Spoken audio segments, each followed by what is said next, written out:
fascinating. As I've said many times, the only thing I miss is the smell of Kodak film.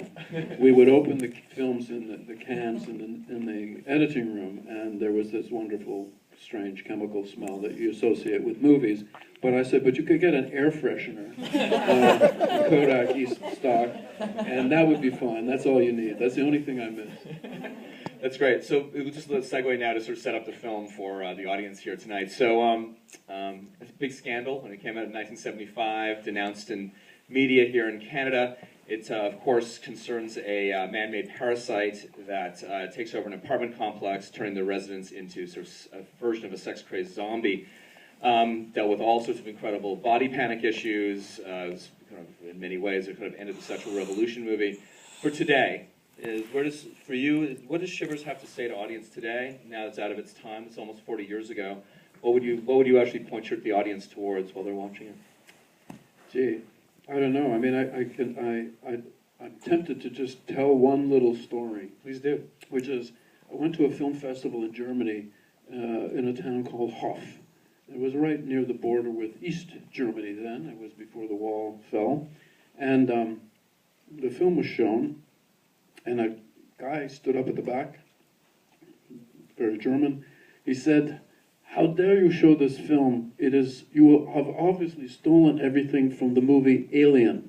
And I said, "But you know, this movie was made 5 years before Alien."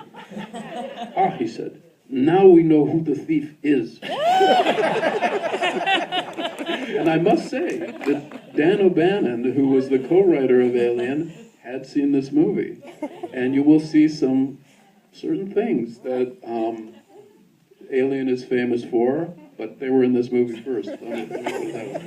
So you've been warned, I think. You've been warned.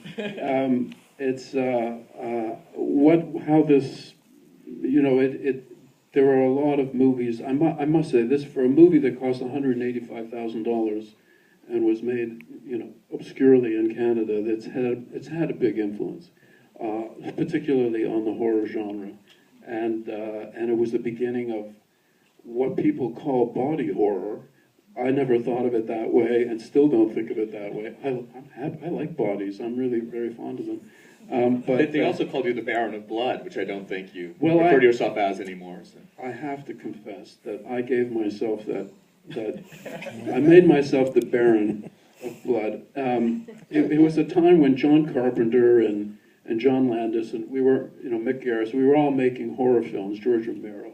And we were trying to outdo each other in terms of being outrageous and getting publicity, and it was quite fun, really. So I said, well, I'm the Baron of Blood. And since then, however, I mean, I think if you look me up on IMDb, it says I'm the Baron of Blood still.